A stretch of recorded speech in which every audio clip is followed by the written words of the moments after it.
Hello my dears, എല്ലാവർക്കും നമസ്കാരം. Welcome back to a channel. അപ്പോൾ ഇന്ന് ഞാൻ നിങ്ങളുമായിട്ട് ഷെയർ ചെയ്യാൻ പോകുന്നത് ഹൈദരാബാദിലെ ഫേമസ് ആയിട്ടുള്ള ബാവർച്ചി ബിരിയാണിയുടെ റെസിപ്പിയാണ്. ഒട്ടും സമയം കളയുന്നില്ല, നേരെ വീഡിയോയിലേക്ക് പോവാം. അപ്പോൾ ആദ്യം തന്നെ നമുക്കൊരു സ്പെഷ്യൽ ഗരം മസാല ഉണ്ടാക്കിയെടുക്കണം. അതിനായിട്ട് ഞാൻ ഒരു കടായിലേക്ക് 3 ബേ ലീഫ് ഇങ്ങനെ കട്ട് ചെയ്തിട്ട് ഇട്ട് കൊടുക്കുന്നുണ്ട്. പിന്നെ ഇതിലേക്ക് ഏകദേശം 2 ഇഞ്ച് വലുപ്പത്തിലുള്ള പട്ട, 2 ബ്ലാക്ക് കാർഡമം, 2 സ്റ്റാർ അനീസ്, പിന്നെ 8-10 ഗ്രാമ്പു ചേർത്ത് കൊടുക്കുന്നുണ്ട്. പിന്നെ ഏകദേശം 2.5 ടേബിൾ സ്പൂണോളം മല്ലി ചേർക്കുന്നുണ്ട്. അത് കഴിഞ്ഞ് 2 ടേബിൾ സ്പൂൺ പെരിഞ്ജീരകം ചേർത്ത് കൊടുക്കുന്നുണ്ട്. പിന്നെ 1 ടേബിൾ സ്പൂൺ കുരുമുളക് ചേർത്ത് കൊടുക്കുന്നുണ്ട്. എന്നിട്ട് നന്നായിട്ടൊന്ന് റോസ്റ്റ് ചെയ്തെടുക്കണം കേട്ടോ. ഏറ്റവും ലോ ഫ്ലെയിമിൽ വെച്ചിട്ട് അത്യാവശ്യം കളറൊക്കെ ഒന്ന് ചെറുതായിട്ട് മാറി അതിനൊരു നല്ല സ്മെല്ല് വരാൻ തുടങ്ങുമല്ലോ, അതുവരെ ഒന്ന് റോസ്റ്റ് ചെയ്തെടുക്കുക. പിന്നെ ഇതിപ്പോൾ 1 കിലോ ചിക്കന് ഉള്ള കണക്കാണ് പറയുന്നത്. 1 കിലോ ചിക്കനും അതേപോലെ 1 കിലോ റൈസാണ് എടുത്തേക്കുന്നത്. അപ്പോൾ അതിനനുസരിച്ചാണ് ഈ കണക്ക്. അപ്പോൾ അത് ഒന്ന് റോസ്റ്റ് ചെയ്തെടുത്തിട്ടുണ്ട്. ഇനി ഇത് മാറ്റി വെക്കുക. തണുത്തതിന് ശേഷം ഗ്രൈൻഡ് ചെയ്യുന്നതിന് തൊട്ട് മുമ്പായിട്ട് ഒരു നട്ട്മെഗിന്റെ പകുതി കഷ്ണം എടുക്കണം. അതായത് ജാതിക്കയില്ലേ, അതിന്റെ ഒരു പകുതി കഷ്ണം എടുക്കണേ. പിന്നെ വേണ്ടത് മെയ്സ് ഫ്ലവർ ആണ് കേട്ടോ. 2 എടുത്തിട്ടുണ്ട്. അപ്പോൾ ആ 2 ചേർത്ത് കൊടുക്കാം. ഇനി ഇതിലോട്ട് ചേർത്ത് കൊടുക്കുന്നത് ഏലക്കയാണ്. ഏലക്ക ഒരു 10-20ഓളം ചേർത്ത് കൊടുക്കുന്നുണ്ട്. ചെറിയ ഏലക്കയാണെങ്കിൽ 20 ആകാം, വലിയതാണെന്നുണ്ടെങ്കിൽ 15 ആകാം. ഓക്കെ, അപ്പോൾ അത്രയും ചേർത്തതിന് ശേഷം ഒന്ന് പൊടിച്ചെടുക്കാൻ പോവാണ്. നല്ല ഫൈൻ പൗഡറായിട്ട് പൊടിച്ചെടുക്കുക. ഇതാണ് നമ്മുടെ സ്പെഷ്യൽ ഗരം മസാല. നിങ്ങൾക്ക് ഇത്രയും സമയമില്ല എന്നുണ്ടെങ്കിൽ സാധാരണ ഗരം മസാല ചേർത്താലും മതി, കുഴപ്പമൊന്നുമില്ല. പക്ഷെ സമയമുണ്ടെങ്കിൽ ഈ ഒരു ഗരം മസാല റെഡിയാക്കി എടുക്കുക. ഇത് നല്ലതാണ് കേട്ടോ, ഒരു ബിരിയാണി മസാലയുടെ ഒക്കെ ഒരു ടേസ്റ്റ് ആയിരിക്കും. ഇനി ഉള്ളി ഒന്ന് വറുത്തെടുക്കാൻ പോവാണ്. നമ്മൾ സാധാരണ ബിരിയാണിക്കൊക്കെ വറുക്കാറില്ലേ ഫ്രൈഡ് ഓണിയൻസ്, അതുപോലെ തന്നെ ഇതിനകത്ത് വേണം. കാരണം നമ്മൾ മാരിനേഷനകത്ത് ഫ്രൈഡ് ഓണിയൻസ് ചേർക്കുന്നുണ്ട്. അപ്പോൾ അതുകൊണ്ട് ഞാനിവിടെ 5 ഉള്ളിയാണ് എടുത്തേക്കുന്നത്. മൊത്തത്തിൽ 5 ഉള്ളി എടുത്തിട്ടുണ്ട്. അതിൽ 4 ഉള്ളിയാണ് ഇപ്പോൾ വറുക്കാൻ പോകുന്നത്. ബാക്കി 1 ഉള്ളി മാരിനേഷൻ ചെയ്യുന്ന സമയത്ത് വെറുതെ ചേർക്കാൻ പോവാണേ. അപ്പോൾ ഫ്രൈഡ് ഓണിയനും ചേർക്കുന്നുണ്ട്, പിന്നെ 1 ഉള്ളി അല്ലാതെയും ചേർക്കുന്നുണ്ട്. ഇത് ഒരു നിർബന്ധവും ഇല്ല കേട്ടോ, നിങ്ങൾ ഫ്രൈഡ് ഓണിയൻസ് മാത്രം ചേർത്താൽ മതി. പക്ഷെ ഞാനിവിടെ കുറച്ച് ഫ്രൈഡ് ഓണിയൻസും അതിൻ്റെ കൂടെ സാധാരണ ഉള്ളിയും ചേർക്കുന്നത് മാത്രം മസാലയ്ക്ക് ഒരു ടേസ്റ്റ് കിട്ടാൻ വേണ്ടിയിട്ട്, അത്രേ ഉള്ളൂ. ഒരു നിർബന്ധവും ഇല്ല കേട്ടോ. ഇപ്പോൾ ഇതാ ഉള്ളിയൊക്കെ ഒരു ചെറിയ ഗോൾഡൻ ബ്രൗൺ കളറായി മാറി വന്നിട്ടുണ്ട്. അങ്ങനെ മൊത്തത്തിൽ 4 ഉള്ളി ഞാൻ ഫ്രൈ ചെയ്തെടുത്തിട്ടുണ്ട്. ഇത്രയുണ്ട് കേട്ടോ. ഇതിൽ നിന്ന് ഞാൻ കുറച്ച് ഉള്ളി മാറ്റി വെക്കുന്നുണ്ട്, ഒരു കൈപ്പിടിയോളം, അത്രേ ഉള്ളൂ. അതിൽ കൂടുതലില്ല. ഗാർണിഷിങ്ങിന് വേണ്ടിയിട്ട് ഇച്ചിരി ഒന്ന് മാറ്റി വെക്കുന്നുണ്ട്. ബാക്കിയെല്ലാം നമ്മൾ മാരിനേഷൻ എടുക്കാൻ പോവാണ്. ഇനി മാരിനേറ്റ് ചെയ്യാനായിട്ട് ക്ലീൻ ആക്കി വെച്ചേക്കുന്ന 1 കിലോ ചിക്കനിലേക്ക് 1/2 ടീസ്പൂൺ മഞ്ഞൾപ്പൊടി, പിന്നെ 2 ടേബിൾ സ്പൂൺ മുളക് പൊടി, പിന്നെ ഞാൻ പൊടിച്ചു വെച്ചേക്കുന്ന മസാല ഉണ്ടല്ലോ, നമ്മുടെ സ്പെഷ്യൽ ഗരം മസാല, അതുകൂടി ചേർത്ത് കൊടുക്കുന്നുണ്ട്. അത് കംപ്ലീറ്റ് ആയിട്ട് ചേർത്ത് കൊടുക്കുന്നുണ്ട്. ഇനി ഇതിലോട്ട് ചേർത്ത് കൊടുക്കുന്ന റോസ് എസൻസ് ആണ്. റോസ് എസൻസ് ഇല്ലെങ്കിൽ റോസ് പെറ്റൽസും ചേർത്ത് കൊടുക്കാം. ഡ്രൈഡ് റോസ് പെറ്റൽസ് ഉണ്ടല്ലോ, അത് ചേർത്ത് കൊടുക്കാം. അതില്ലാന്നുണ്ടെങ്കിൽ മാത്രം ഏകദേശം 3/4 ടേബിൾ സ്പൂണോളം റോസ് എസൻസ് ചേർത്ത് കൊടുക്കാം കേട്ടോ. പിന്നെ ഇനി ചേർത്ത് കൊടുക്കുന്നത് 2 table spoon ginger garlic paste ആണ്. അത് കഴിഞ്ഞ് കുറച്ച് പച്ചമുളകിന്റെ പേസ്റ്റ് ചേർത്ത് കൊടുക്കുന്നുണ്ട്, ചില്ലി പേസ്റ്റ് ചേർത്ത് കൊടുക്കുന്നുണ്ട്. ഇത് ഏകദേശം 1 ടേബിൾ സ്പൂൺ അളവുണ്ട് കേട്ടോ. പിന്നെ ഇതിലേക്ക് കുറച്ച് ഹോൾ സ്പൈസസ് ചേർത്ത് കൊടുക്കണം. ഞാനിവിടെ 2 ബേ ലീഫ് ചേർത്ത് കൊടുക്കുന്നുണ്ട്. പിന്നെ ചെറിയൊരു കഷ്ണം പട്ട, കുറച്ച് ഗ്രാമ്പു ചേർത്ത് കൊടുക്കുന്നുണ്ട്. ഏകദേശം ഒരു 5-6 ഗ്രാമ്പു ചേർത്ത് കൊടുത്തു. 1 ടീസ്പൂൺ ഷാജീര ചേർത്ത് കൊടുക്കുന്നുണ്ട്. ഇനി ഇതിലോട്ട് ചേർത്ത് കൊടുക്കുന്നത് കുറച്ച് സാഫ്രൻ ആണ്. ഇത് നിങ്ങളുടെ കയ്യിൽ ഇല്ലെങ്കിൽ കുഴപ്പമൊന്നുമില്ല, സ്കിപ്പ് ചെയ്യാം. പിന്നെ 1 ഉള്ളി അരിഞ്ഞത് ചേർത്ത് കൊടുക്കുന്നുണ്ട്. ഏകദേശം 1/2 കപ്പോളം പുതിനയില ചേർത്ത് കൊടുക്കുന്നുണ്ട്. 1 കപ്പോളം മല്ലിയിലയും ചേർത്ത് കൊടുത്തു. പിന്നെ 2 നാരങ്ങയുടെ നീര് ചേർത്ത് കൊടുക്കുന്നുണ്ട്. ഇതൊരു ചെറിയ നാരങ്ങ ആയതുകൊണ്ട് ഞാൻ 2 എടുത്തിട്ടുണ്ട്. നിങ്ങളുടെ കയ്യിൽ വലിയതാണെന്നുണ്ടെങ്കിൽ 1 അല്ലെങ്കിൽ 1.5 മതിയാവും. ആവശ്യത്തിന് ഉപ്പും ചേർത്ത് കൊടുത്തു. ഇനി ഇതെല്ലാം നന്നായിട്ടൊന്ന് മാരിനേറ്റ് ചെയ്യണം. നല്ലതുപോലെ മാരിനേറ്റ് ചെയ്ത് തേച്ച് പിടിപ്പിക്കണം. ഇനി കുറച്ച് ഐറ്റംസ് കൂടി ചേർക്കാനുണ്ട്, പക്ഷെ അതിനു മുമ്പ് ആദ്യം ഇതൊക്കെ നന്നായിട്ടൊന്ന് തേച്ച് പിടിപ്പിക്കണം. ഈ മസാലയൊക്കെ നമ്മുടെ ചിക്കനിലേക്ക് നന്നായിട്ടൊന്ന് കോട്ടാക്കി ഇടണം. കാരണം ബാക്കിയുള്ള ഐറ്റംസ് അല്ലെങ്കിൽ കുറച്ച് സമയം എടുത്ത് നന്നായിട്ട് മാരിനേറ്റ് ചെയ്യുകയാണെന്നുണ്ടെങ്കിൽ ചിക്കനിൽ മസാലയൊക്കെ നല്ലതുപോലെ പിടിച്ച് നിൽക്കും കേട്ടോ. അപ്പോൾ അതുകൊണ്ട് കുറച്ചധികം സമയം എടുത്ത് നന്നായിട്ടൊന്ന് മാരിനേറ്റ് ചെയ്തതിന് ശേഷം ഇതിലേക്ക് ഏകദേശം 1 കപ്പോളം തൈര് ചേർത്ത് കൊടുക്കുന്നുണ്ട്.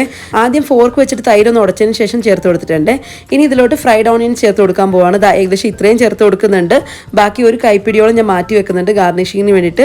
ബാക്കിയുള്ള ഫ്രൈഡ് ഓണിയൻസ് നമുക്ക് ഈ ചിക്കനിലേക്ക് ചേർത്ത് കൊടുക്കാം. പിന്നെ വേണ്ടത് ഈ ഉള്ളി വറുത്ത എണ്ണ ഉണ്ടല്ലോ, അതിൽ നിന്ന് കുറച്ചൊരു 1-2 തവി ചേർത്ത് കൊടുക്കാം.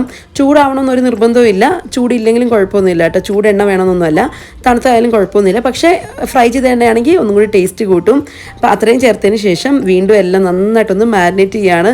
ഒന്നും കൂടി ചിക്കനിലേക്കൊക്കെ തേച്ച് പിടിപ്പിക്കുകയാണ്. ഇങ്ങനെ സ്ലോ ആയിട്ട് ചെയ്യുന്നത് കൊണ്ട് ഒന്നും കൂടി ആ മസാലയൊക്കെ നല്ലതുപോലെ പിടിക്കും, ചിക്കനിൽ നന്നായിട്ട് പിടിക്കും. അങ്ങനെ നല്ലതുപോലെ മാരിനേറ്റ് ചെയ്തെടുത്തിട്ടുണ്ട്. ഇനി ഇത് നിങ്ങൾക്ക് മിനിമം ഒരു 3 മണിക്കൂറെങ്കിലും വെക്കണം. അതല്ലെന്നുണ്ടെങ്കിൽ ഓവർനൈറ്റ് വെച്ചാൽ അത്രയും നല്ലത്. പക്ഷേ മിനിമം ഒരു 3 മണിക്കൂറെങ്കിലും മാറ്റി വെക്കണം കേട്ടോ. അപ്പം ഞാനിത് ഓവർനൈറ്റ് ചെയ്ത് വെക്കുകയാണ്. ഞാൻ തലേദിവസം തന്നെ ഇതെല്ലാം ചെയ്ത് വെച്ചതാണ്. ഇനി ഇത് ഫ്രിഡ്ജിലേക്ക് വെക്കാൻ പോവാണ്. പിറ്റേ ദിവസം ആകുമ്പം ഇതുപോലെ ഉണ്ട്, നല്ല തണുത്ത് ഇങ്ങനെ ആയി നല്ല മാരിനേറ്റ് ആയിട്ട് നിൽക്കുന്നുണ്ട്. നല്ല മസാലയൊക്കെ പിടിച്ചിട്ടുണ്ട് കേട്ടോ. ഇനി എളുപ്പമാണ്, വേറൊന്നും ചെയ്യാനല്ല. റൈസ് ഉണ്ടാക്കിയിട്ട് ദമ്മിട്ടാൽ മാത്രം മതി. ഇനി കാര്യങ്ങളെല്ലാം എളുപ്പമാണ് കേട്ടോ. അപ്പോൾ അതിനായിട്ട് നമുക്ക് റൈസ് ഉണ്ടാക്കണ്ടേ. ഞാനിവിടെ ഫ്ലിപ്കാർട്ടിൽ ഫ്ലിപ്കാർട്ടിൻ്റെ റൈസാണ് എടുത്തേക്കുന്നത്. ഫ്ലിപ്കാർട്ടിൻ്റെ ക്വീൻസ് ചോയ്സ് എന്ന് പറഞ്ഞിട്ട് ബിരിയാണി ബസ്മതി റൈസാണ് എടുത്തേക്കുന്നത്. ആദ്യമാണ് കേട്ടോ ഈ റൈസ് ഉണ്ടാക്കുന്നത്. എനിക്ക് ഒരു ഐഡിയ ഇല്ല. റൈസ് കണ്ടിട്ട് അത്യാവശ്യം നല്ല കനം തോന്നുന്നുണ്ട്. സാധാരണ നമ്മുടെ ഇന്ത്യ ഗേറ്റ് പോലല്ല, കുറച്ച് കനം തോന്നിക്കുന്നുണ്ട്. അപ്പോൾ ഞാൻ എന്തായാലും ഫസ്റ്റ് ടൈം യൂസ് ചെയ്യണം. അതുകൊണ്ട് എങ്ങനെയെന്ന് ഒരു ഐഡിയ ഇല്ലാത്തതുകൊണ്ട് കുറച്ചൊന്ന് പേടിച്ചിട്ടാണ് ചെയ്തത്. പക്ഷേ കുഴപ്പമില്ലാത്ത ക്വാളിറ്റിയിലുള്ള റൈസാണ്. അത്യാവശ്യം നല്ല റിവ്യൂസ് ഒക്കെ കണ്ടുകൊണ്ട് മേടിച്ചാണ്. ഞാനിവിടെ 1 കിലോ റൈസ് അങ്ങനെ തന്നെ എടുക്കുന്നുണ്ട്. 1 കിലോ ചിക്കന് 1 കിലോ റൈസാണ് എടുത്തേക്കുന്നത്. ഇത് നല്ലതുപോലെ കഴുകിയതിന് ശേഷം അരമണിക്കൂറെങ്കിലും വെള്ളത്തിൽ കുതിർക്കാനായിട്ട് വെക്കണേ.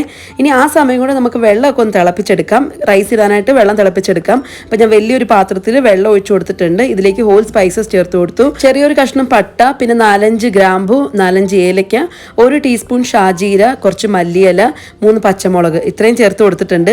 ഇനി ഈ വെള്ളം നല്ലതുപോലെ ഒന്ന് തിളച്ച് വരട്ടെ കേട്ടോ. അപ്പോൾ ആ സമയത്ത് നമുക്ക് റൈസ് ചേർത്ത് കൊടുക്കാം. അതവിടെ തിളയ്ക്കുന്ന സമയം കൊണ്ട് നമുക്കിവിടെ ദമ്മിടേണ്ട കാര്യങ്ങളൊക്കെ ചെയ്യാം. അപ്പം ഈ ബിരിയാണി പോട്ടിലേക്ക് നമ്മൾ മാരിനേറ്റ് ചെയ്ത് വെച്ചിരിക്കുന്ന ചിക്കൻ ചേർത്ത് കൊടുത്തിട്ടുണ്ട്. ഇങ്ങനെ ഒന്ന് എല്ലാം നിരത്തി ഇട്ട് കൊടുക്കുന്നുണ്ട്. ഇത് കറക്റ്റായിരുന്നു. ഒരേ ലെവലിൽ എല്ലാ ചിക്കൻ പീസസും അഡ്ജസ്റ്റ് ആയിട്ടുണ്ട്. ഇനി ഇതിൻ്റെ മുകളിലേക്ക് നമുക്ക് റൈസ് ഇട്ട് കൊടുത്താൽ മാത്രം മതി.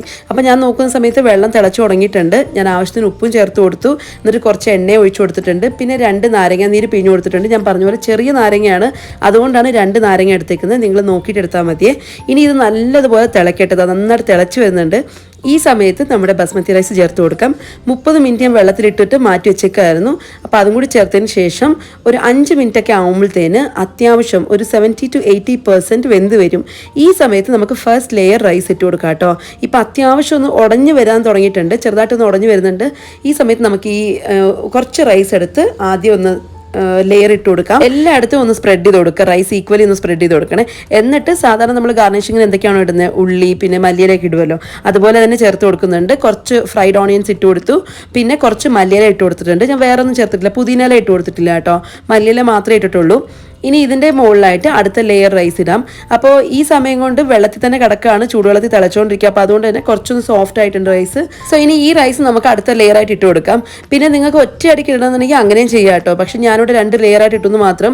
കാരണം റൈസ് കുറച്ചുണ്ടായിരുന്നല്ലോ ക്വാണ്ടിറ്റി, അതുകൊണ്ട് ഞാൻ 2 ലെയർ ആക്കിയെന്ന് മാത്രം. നിങ്ങൾക്ക് ഒറ്റ ലെയർ ആയിട്ട് ഇടണമെന്നുണ്ടെങ്കിൽ അരി ഒന്ന് വെള്ളത്തിൽ നിന്ന് എടുത്തിട്ട് ഇട്ട് കൊടുക്കാവുന്നേ ഉള്ളൂ. പിന്നെ ഇതിൻ്റെ മുകളിലായിട്ട് ഞാൻ അരി വേവിച്ച വെള്ളം ഉണ്ടല്ലോ, അത് കുറച്ച് ഒഴിച്ചു കൊടുത്തിട്ടുണ്ട്. പിന്നെ സാധാരണ ഗാർണിഷിംഗ് പോലെ തന്നെ ഫ്രൈഡ് ഓണിയൻ ചേർത്ത് കൊടുത്തു, മല്ലിയിലയും ചേർത്ത് കൊടുത്തു. പിന്നെ ഇതിലേക്ക് സാഫ്രൻ മിൽക്ക് ചേർത്ത് കൊടുക്കുന്നുണ്ട്. നമ്മൾ സാഫ്രൻ കുറച്ച് കുതിർക്കാനായിട്ട് വെച്ചിട്ടുണ്ടായിരുന്നു പാലിൽ, അപ്പോൾ അത് ചേർത്ത് കൊടുക്കുന്നുണ്ട്. നിങ്ങളുടെ കയ്യിൽ അതില്ലെന്നുണ്ടെങ്കിൽ ഫുഡ് കളർ ചേർത്ത് കൊടുക്കാം. ഇനി അതും വേണ്ടാന്നുണ്ടെങ്കിൽ സ്കിപ്പ് ചെയ്യാം, കുഴപ്പമില്ല. പിന്നെ നെയ്യ് ചേർത്ത് കൊടുത്തിട്ടുണ്ട്. നെയ്യ് ഇങ്ങനെ ഒഴിച്ചു കൊടുത്തു. അതിനുശേഷം ഞാൻ ദമ്മിട്ടു. അതായത് സാധാരണ മൈദയുടെ പേസ്റ്റ് ഉണ്ടല്ലോ, അത് വെച്ചിട്ടൊന്ന് ഒട്ടിച്ചെടുത്തു. ഇതിൽ വേണമെന്ന് നിർബന്ധമൊന്നുമില്ല. ഇതിന് പകരം നിങ്ങൾക്ക് ടൈറ്റായിട്ട് എന്തെങ്കിലും ഒന്ന് അതിൻ്റെ മുകളിൽ വെച്ചാലും മതി. പക്ഷേ ഈ പാത്രത്തിന് ചെറിയൊരു ഗ്യാപ്പ് ഉള്ളതുകൊണ്ട് ഞാൻ എന്ത് ചെയ്തു, കുറച്ചൊന്ന് മൈദ പേസ്റ്റ് ഒട്ടിച്ചു കൊടുത്തിട്ടുണ്ട്. അതുകൊണ്ട് അവിടെ ടൈറ്റായിട്ട് സെക്യൂർ ആയിട്ട് ഇരുന്നോളുമല്ലോ. എന്നിട്ട് ഹൈ ഫ്ലെയിമിൽ 5 മിനിറ്റ് ഒന്ന് ചൂടാക്കി എടുക്കണം. പിന്നെ ലോ ഫ്ലെയിമിൽ വെച്ചിട്ട് 45 മിനിറ്റ് എങ്കിലും മിനിമം ഒന്ന് വേവിച്ചെടുക്കണേ. 45 മിനിറ്റ് കഴിഞ്ഞ് ഉടനെ തന്നെ തുറന്നു നോക്കേണ്ട ആവശ്യമില്ല കേട്ടോ. കുറച്ചൊന്ന് തണുത്തോട്ടെ. അങ്ങനെ തന്നെ ഇരിക്കുകയാണെന്നുണ്ടെങ്കിൽ ആവിൽ ഒന്നും കൂടി വേഗം ഒരു 15 മിനിറ്റ്സും കൂടി ഒന്ന് വെന്തോട്ടെ. അത് കഴിഞ്ഞ് തുറന്നു നോക്കുകയാണെങ്കിൽ നമ്മുടെ ടേസ്റ്റി ആയിട്ടുള്ള ബാവർച്ചി ബിരിയാണി റെഡി ആയിട്ടുണ്ട്. എല്ലാവരും ഒന്ന് ട്രൈ ചെയ്ത് നോക്കൂ. നിങ്ങൾ ഒരുപക്ഷെ ആദ്യമായിട്ടായിരിക്കും കേൾക്കുന്നത്, പക്ഷേ ഇത് ഹൈദരാബാദിൽ ഭയങ്കര ഫേമസ് ആയിട്ടുള്ള ഒരു ബിരിയാണിയാണ് കേട്ടോ. ഒരു പ്രത്യേക ടേസ്റ്റും ഡിഫറെൻറ്റ് ഫ്ലേവറും അതേപോലെ ഡിഫറെൻറ്റ് സ്മെല്ലും ഒക്കെ ആയിരിക്കും. നമ്മൾ സാധാരണ കഴിക്കുന്ന ബിരിയാണിയിൽ നിന്ന് കുറച്ച് ഡിഫറെൻ്റ് ആയിരിക്കും. അപ്പോൾ എല്ലാവരും ഒന്ന് ട്രൈ ചെയ്ത് നോക്കിയിട്ട് ഫീഡ്ബാക്ക് അറിയിക്കാൻ മറക്കരുത്. അപ്പോൾ ഇന്നത്തെ ഈ സ്പെഷ്യൽ ബിരിയാണി റെസിപ്പി നിങ്ങൾക്ക് ഇഷ്ടമായെന്ന് വിശ്വസിക്കുന്നു. ഇഷ്ടമായിട്ടുണ്ടെങ്കിൽ ഒന്ന് ലൈക്ക് ചെയ്യണേ. അതേപോലെ ഒരുപാട് ലഞ്ച് ബോക്സ് റെസിപ്പീസും പിന്നെ ബ്രേക്ക്ഫാസ്റ്റ് കോമ്പോസും അപ്ലോഡ് ചെയ്തിട്ടുണ്ട് ചാനലിൽ. ഒന്ന് ചെക്ക് ചെയ്ത് നോക്കണേ സമയമുള്ളപ്പം. അടുത്ത വീഡിയോ ആയിട്ട് കാണാം. ടാറ്റാ.